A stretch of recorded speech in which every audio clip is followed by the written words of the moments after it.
Episode 6 finale. రాణి ఇంకా హాంగ్జూ ప్యాలెస్లో ఉన్న తోటలో కలుస్తారు. రాణి గ్యూసాంగ్ ప్రావిన్స్ మొత్తాన్ని మూసేస్తే అక్కడున్న సంపద మనం కోల్పోతామని అంటుంది. ఎందుకంటే హాంగ్జూ గ్యూసాంగ్ మొత్తాన్ని క్వారంటైన్ చేయమని ఆజ్ఞాపిస్తాడు. నువ్వు ఎప్పుడు సంపద గురించి మాత్రమే ఆలోచిస్తావు. ఇక్కడ నీ ముందు ఉన్న కొలంలో ఎన్ని శవాలున్నాయో తెలుసా? కానీ దాని గురించి ఒక్కరు కూడా అడగరు. అది అధికారంలో ఉన్న పవర్ అని చెప్తాడు. ఆ అధికారంతో నేను మిమ్మల్ని రక్షిస్తా అని గర్వంగా చెప్తుంది.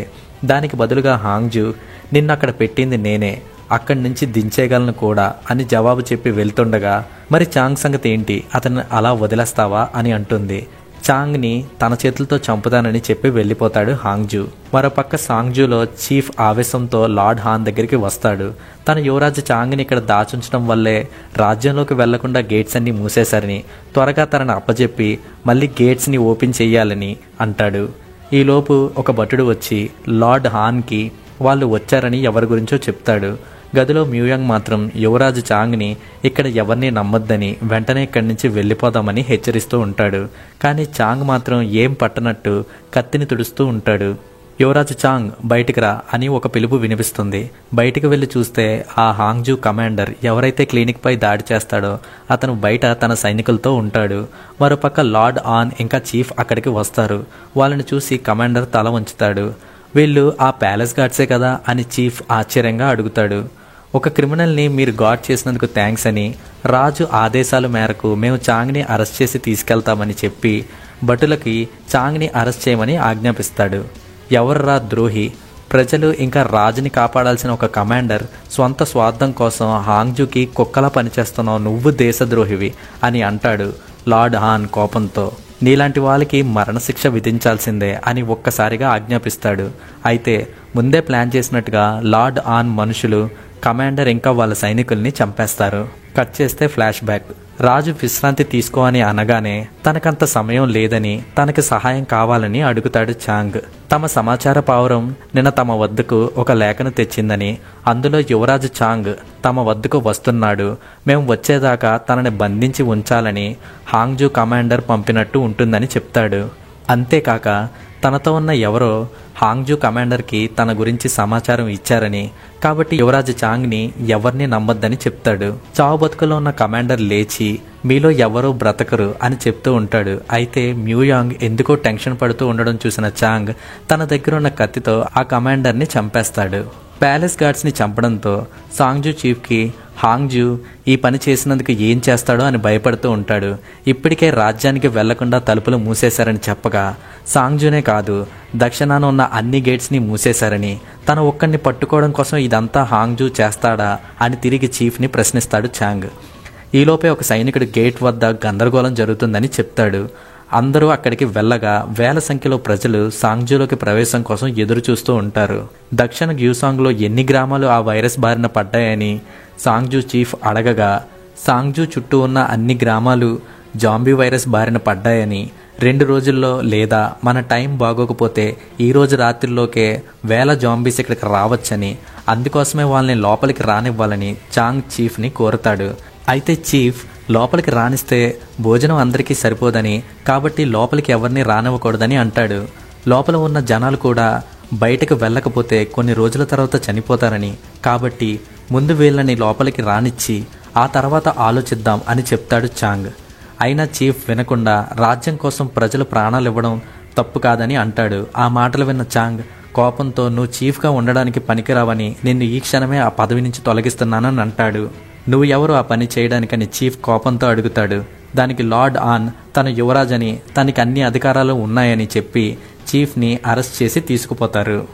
ఇంతమంది ఉండడానికి ఇల్లు కూడా లేవు అని ఒక సైనికుడు అనగా, అందరినీ మనం కాపాడాలంటే సాంగ్జూని ముందుగా కాపాడాలని అంటాడు. కొన్ని వేల జాంబీస్ మన మీదకి యుద్ధానికి రాబోతున్నాయి, అన్నిటిని ఆపడం ఎలా సాధ్యం అని కంగారుగా ఒక సైనికుడు అడగగా, రాత్రిపూట మాత్రమే ఆ జాంబీస్ వస్తాయి, అంతేకాకుండా నీరన్నా నిప్పన్నా భయం, కాబట్టి వీటినే ఆయుధంగా వాడి తెల్లారేదాకా ఆపాలి అంటాడు చాంగ్.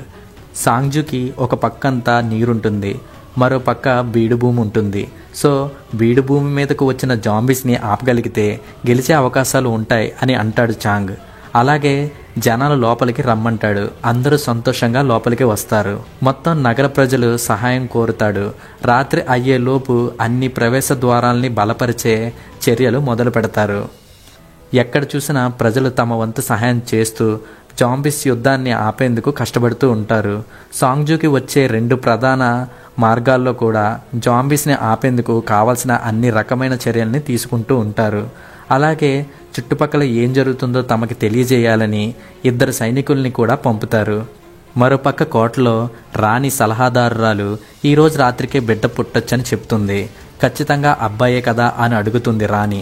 దానికి సమాధానంగా తెలీదు అని అనగా అబ్బాయే అయి ఉండాలని సీరియస్గా అంటుంది. ఇది ఇలా ఉండగా గర్భిణీ స్త్రీలు ఉన్న ఇంటి దగ్గర ఒక గ్రామస్తురాలు పురిటి నొప్పులతో ఒక బిడ్డని కంటుంది. అయితే మిగతా వాళ్ళు వచ్చి ఆ బిడ్డ ఆడా మగ అని అడగగా అది ఆడపిల్ల అని చెప్తుంది ఆ నర్స్. కానీ ఆమె మొహంలో మాత్రం ఏదో నిజం దాస్తుందన్నట్టుగా కనిపిస్తుంది. లోపల ఏమో రక్తాన్ని తుడుస్తూ కనిపిస్తుంది మరో సేవకురాలు.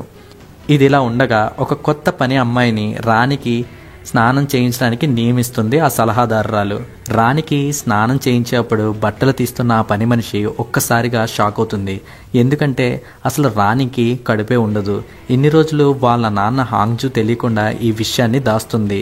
ఎందుకంటే హాంగ్జూ ఆ బిడ్డ కోసమే తనకు అధికారం ఇచ్చి గౌరవంగా చూసుకుంటున్నాడు. లేదంటే తనని కూడా చంపేస్తాడన్న భయం తన ఉనికిని కాపాడుకునేందుకు కోసం ఇంత నాటకం ఆడుతుంది.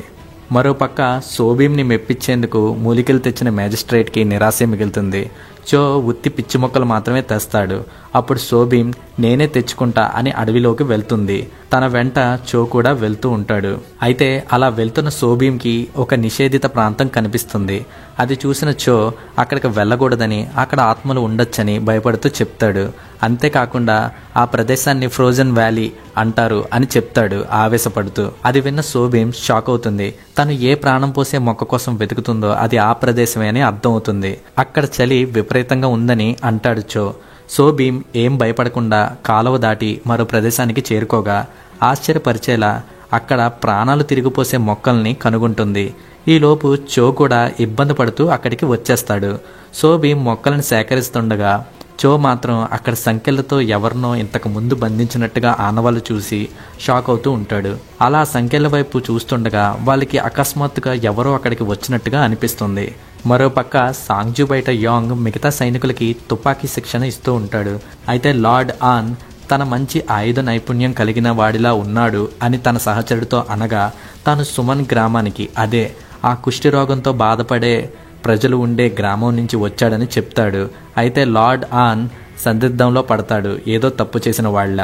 అప్పుడే అక్కడికి వచ్చిన చాంగ్ తను మీకు ముందే తెలుసా అని లార్డ్ ఆన్ని ప్రశ్నించగా తనకి తెలియదని అక్కడి నుంచి వెళ్ళిపోతాడు. కానీ ఆన్ ఏదో దాస్తున్నాడని చాంగ్కి అర్థమవుతుంది. రాత్రి కాబోతుంది. అన్ని సరిహద్దుల్లో ఉన్న సైనికులు రాబోయే దాడిని ఎదుర్కొనేందుకు సిద్ధంగా ఉంటారు. అయితే ఒక సైనికుడు మాత్రం మెయిన్ గేట్ దగ్గర చుట్టుపక్కల చూసి వస్తాం అని వెళ్ళిన సైనికులు తిరిగి రాలేదని చెప్తాడు. అందరిలోని ఉత్కంఠ ఇంకా భయం. ఏ సమయంలో ఆ జాంబీ సైన్యం వస్తుందో అని కత్తులతో బల్లాలతో అందరూ సిద్ధంగా ఉంటారు. ఇదిలా ఉండగా మెయిన్ గేట్ లోపల ఉన్న హాంగ్జూ కూడా పరిస్థితిని ఓ పక్కన గమనిస్తూ ఉంటాడు. అలాగే సాంగ్జూకి ఇంకా వైరస్ సోకలేదని తెలుసుకుంటాడు. ఎందుకనో ఒక జాంబీని కూడా పెట్టెలో పెట్టుకొని తీసుకొస్తాడు. మరికొంతసేపట్లో తెల్లారుతుంది అని మ్యూయాంగ్ సంతోషంగా చాంగ్కి చెప్తాడు. గండం ఈ రోజుకి గట్టెక్కింది అని ఊపిరి పీల్చుకుంటాడు చాంగ్. అయితే దూరం నుంచి ఒక గుర్రం సాంగ్జూ గేటు వద్దకు వస్తూ ఉంటుంది. ఇది ఎవరి గుర్రమో కాదు, చుట్టుపక్కల చూసి వస్తాం అని వెళ్ళిన సైనికుల గుర్రంలో ఒకటి. ఆన్ ఆదేశాల మేరకు ఆ గుర్రాన్ని లోపలికి రప్పిస్తారు. అయితే ఆ గుర్రానికి ఒక చెయ్యి వేలాడుతూ ఉంటుంది. రక్తం ఇంకా పచ్చిగా ఉండడం చూసిన చాంగ్ ఈ దాడి ఇప్పుడే జరిగిందని అర్థం చేసుకుంటాడు. లార్డ్ ఆన్ వెంటనే సరిహద్దుల దగ్గర పెట్టిన కట్టెలను కాల్చి అందరికీ దాడికి సిద్ధంగా ఉండమని సంకేతం పంపుతాడు. అసలు అక్కడ ఏం జరుగుతుందో ఎవ్వరికీ అర్థం కాదు. మెల్లగా తెల్లవారుతుంది. సూర్యుడు ఉదయిస్తాడు.